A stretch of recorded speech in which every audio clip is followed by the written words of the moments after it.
Magluluto po kami ngayon ng tortang talong. Ayan po. Ito po yung tanghalian namin. Pitpitin natin yung nakremate na talong, guys. Baka may snake sa loob.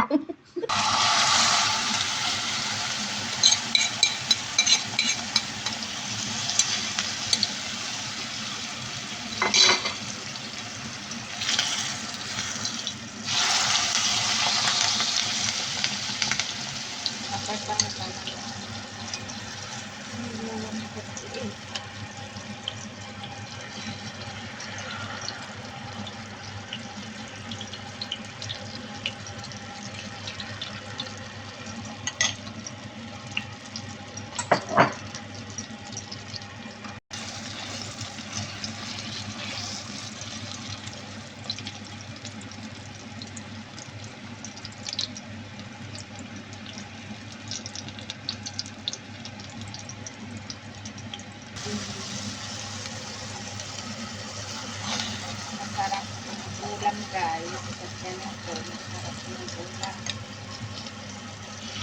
Hira lang yung ulam yung ganito.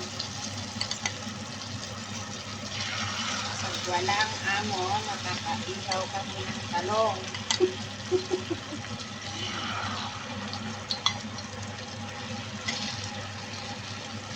Para-paraan lang, guys, para makaulam ng ganito.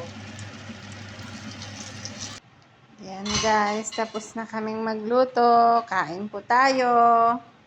Salamat po sa panonood.